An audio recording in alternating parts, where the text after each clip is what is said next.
பாட்டிலுக்கு 10 ரூபா, பாட்டிலுக்கு 10 ரூபா.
Hello hello,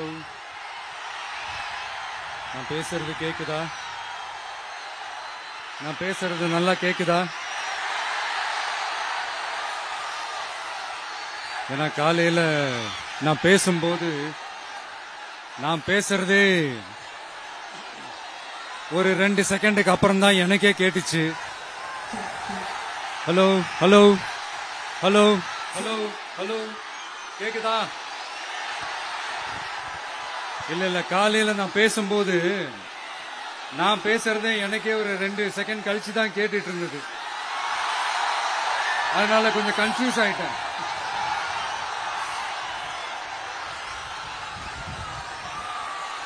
okay, முதல்ல போலீஸ் டிபார்ட்மெண்ட்டுக்கு என்னுடைய மனமார்ந்த நன்றிகள். அவங்க இல்லனா அந்த பைபாஸ்ல இருந்து இந்த ஸ்பாட்டுக்கு என்னால வந்திருக்க முடியுமான்னு எனக்கே தெரியல. So once again, thank you so much.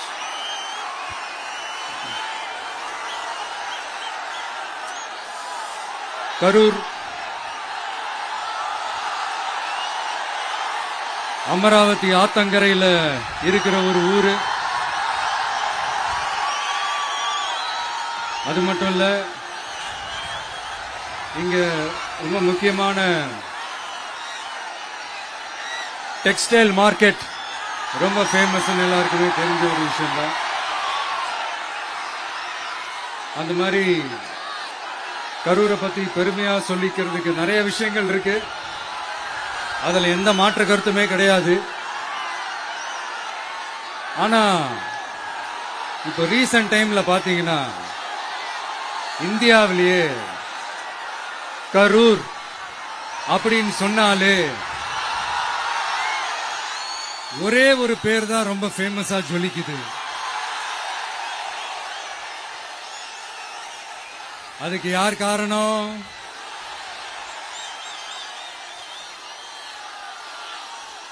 யார் காரணம்னு உங்களுக்கு தான் தெரியுமே. சரி, அதை பத்தி கொஞ்சம் அப்புறமா பேசுவோம். இப்ப நம்ம கரூர் மாவட்டத்தில் இந்த வாக்குறுதிகள்லாம் கொடுத்தாங்கல்ல, அது செய்வோம் இது செய்வோம் எல்லாம் சொன்னாங்கல்ல, அது ஒரு சின்ன லிஸ்ட் தான். அதை ஃபர்ஸ்ட் பார்த்துடலாம்.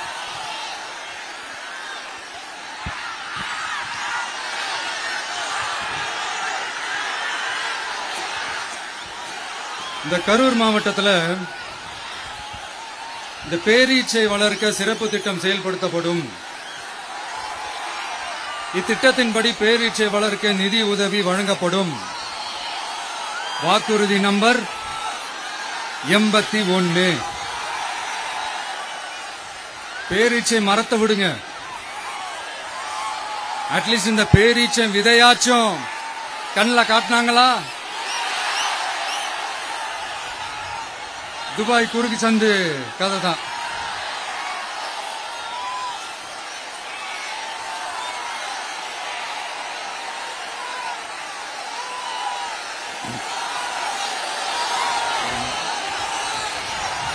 போறீங்களா?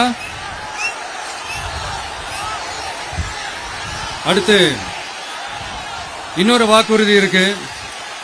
கரூர் விமான நிலையம் அமைக்க நடவடிக்கை எடுக்கப்படும் வாக்குறுதி நம்பர் 448. ஆட்சியே முடிய போகுது. 4.5 வருஷம் முடிஞ்சிருச்சு. இப்ப போய் ஒன்றிய அரசு கிட்ட அமைச்சர் போய் கோரிக்கை வைக்கிறாரு. என்னன்னு? ஏர்போர்ட் கட்டணும். ஐயா அமைச்சரே, இதுதான் உங்க டக்கா?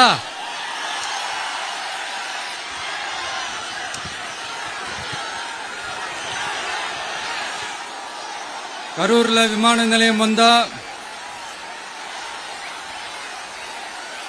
போறீங்களா சார்? போயிடுங்க. அதான் கேட்டேன், அப்பவே கேட்டேன். போயிடுங்க நண்பா, கொஞ்சம் வழி விட்டுருங்க நண்பா, கொஞ்சம் வழி விட்டுருங்க.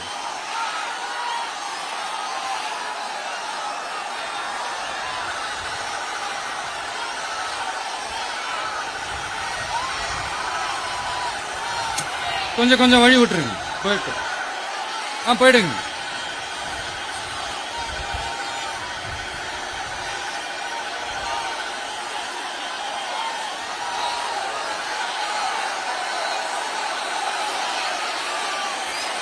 Super super super.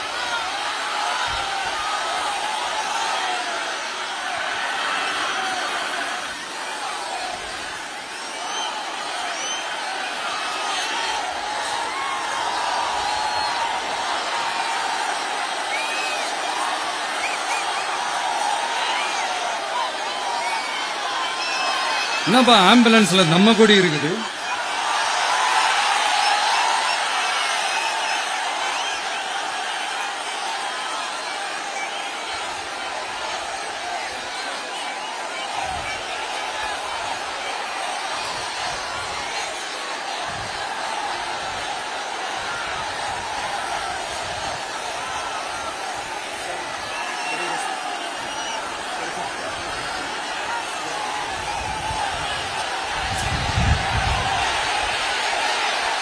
என்னாச்சு?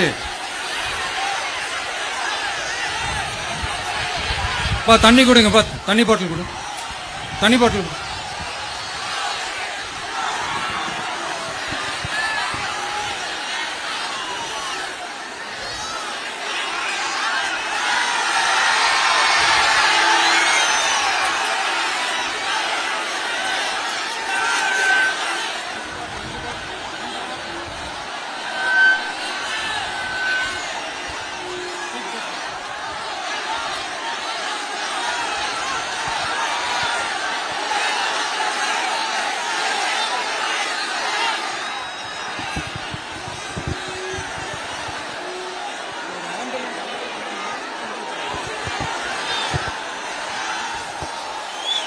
ஜெகதீஷ், உடனே ஒரு ஆம்புலன்ஸ் கூப்பிட்டுருப்பா.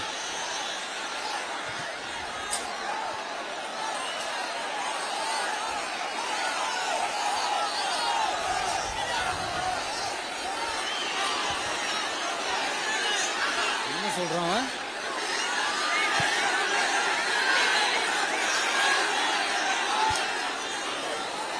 क्राउड वॉश हो गया सर. 5 मिनट थोड़ा इसकी होल्ड करिए. Mic check.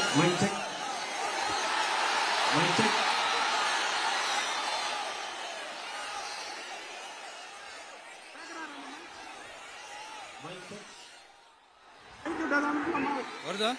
எப்படி போறது?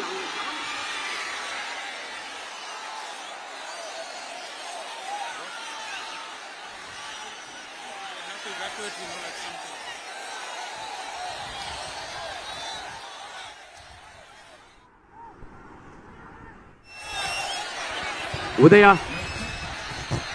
தண்ணி பாட்டில், வாட்டர் பாட்டில்.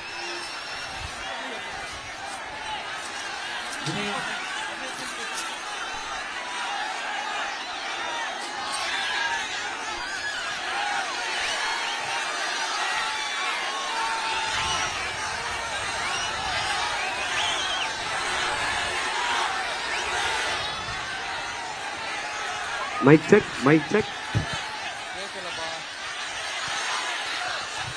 என்னப்பா?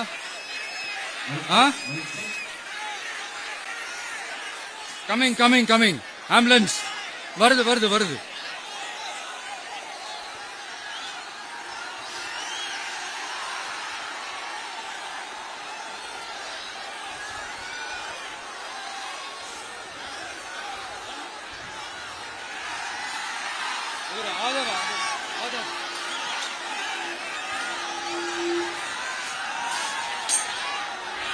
பேசலாமா?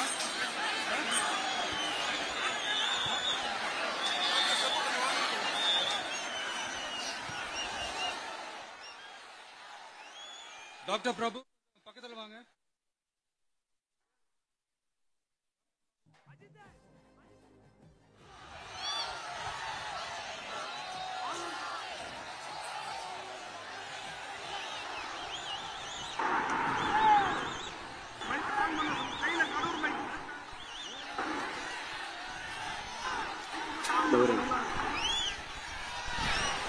மைக் ஆன் பண்ணுங்க.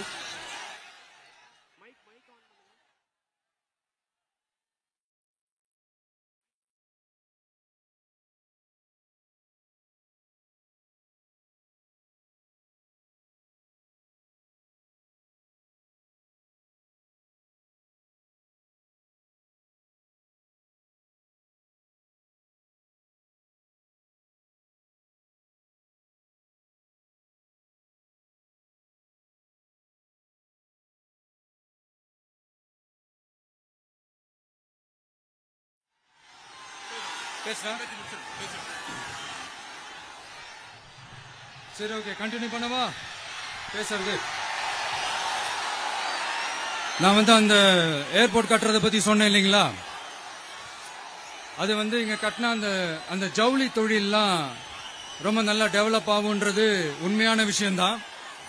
But at the same time இந்த பரந்தூர் மாதிரியே இந்த மக்கள் பாதிக்காத வண்ணம் அந்த இடங்களா பார்த்து அந்த ஏர்போர்ட் கட்டினா இன்னும் நல்லா இருக்கும்.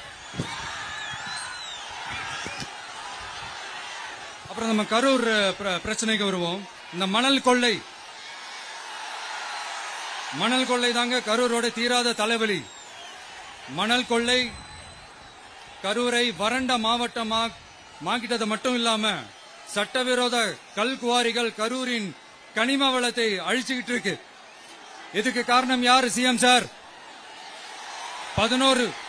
11 மணிக்கு பதவி ஏத்துக்கிட்டா 11:05 மணல் கொள்ளை அடிக்கலாம்னு ஓபனா சொன்னவங்க தானே உங்க ஆளுங்க.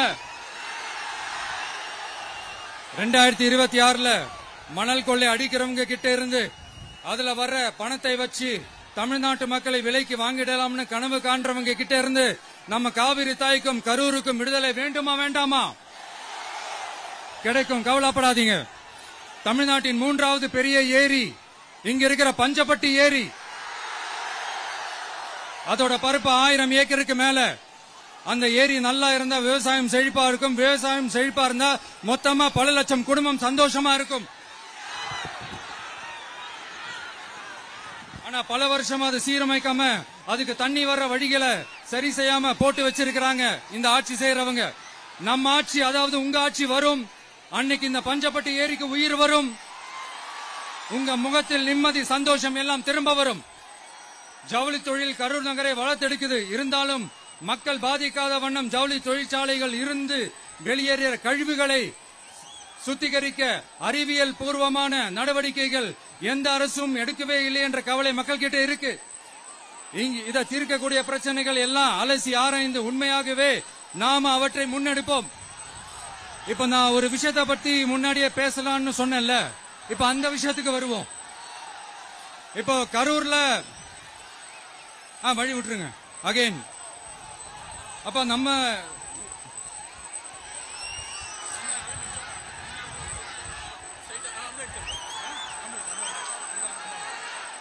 ambulance.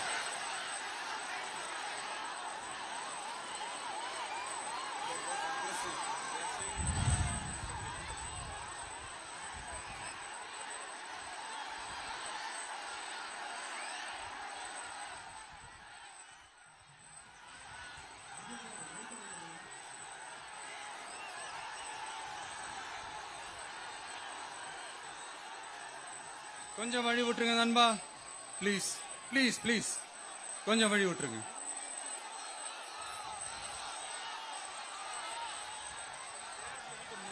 Ask them to move, give the passage to ambulance. Here there is a lot of people down. They have to take them to ambulance. கொஞ்சம் அந்த வழி விட்டீங்கன்னா அந்த ஆம்புலன்ஸுக்கு அவங்களுக்கு கூட்டிட்டு போகணும். அந்த வழி விட்டுருங்க அப்படியே.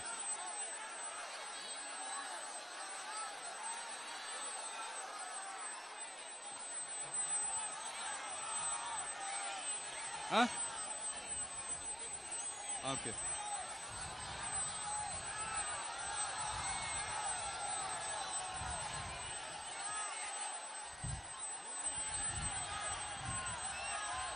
பேசலாமா? கண்டினியூ பண்ணலாமா?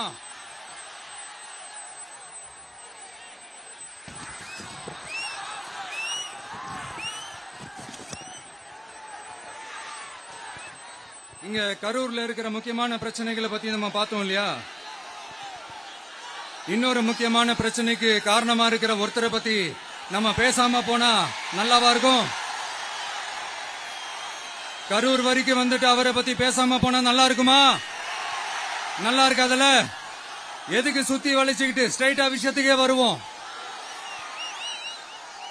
இந்த கரூர் மாவட்டத்துல ஒரு மந்திரின்னு ஒருத்தர் இருந்தார்ல,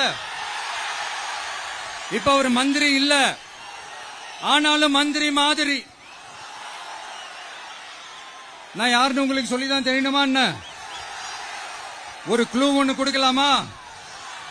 பாட்டிலுக்கு 10 ரூபா, பாட்டிலுக்கு 10 ரூபா, பாட்டிலுக்கு 10 ரூபா, பாட்டிலுக்கு 10 ரூபா, பாட்டிலுக்கு 10 ரூபா, பாட்டிலுக்கு 10 ரூபா, பாட்டிலுக்கு 10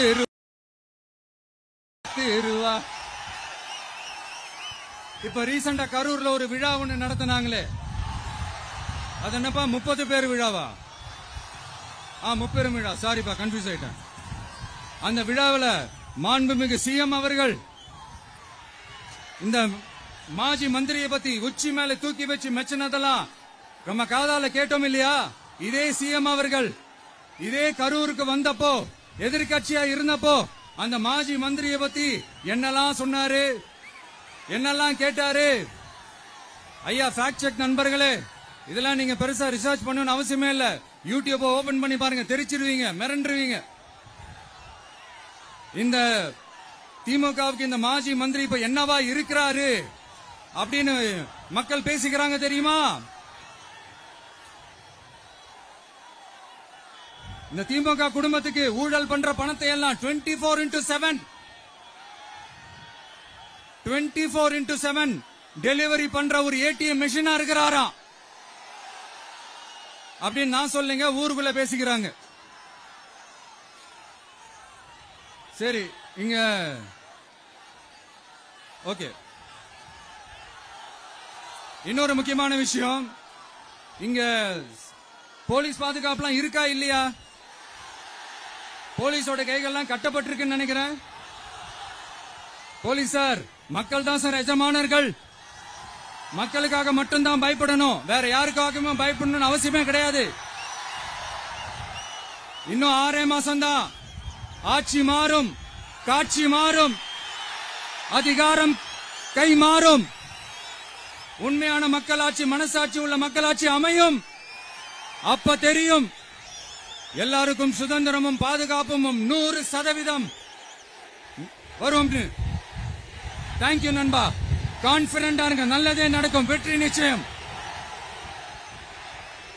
அஷ்மிகா 9 வயசு ஒரு பொண்ணு காணுமா? நீங்களே நம்ம தோழர்கிட்ட சொல்லி கண்டுபிடிச்சு கொடுத்துருக்கீங்க.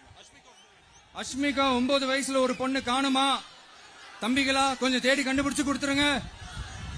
அஷ்மிகா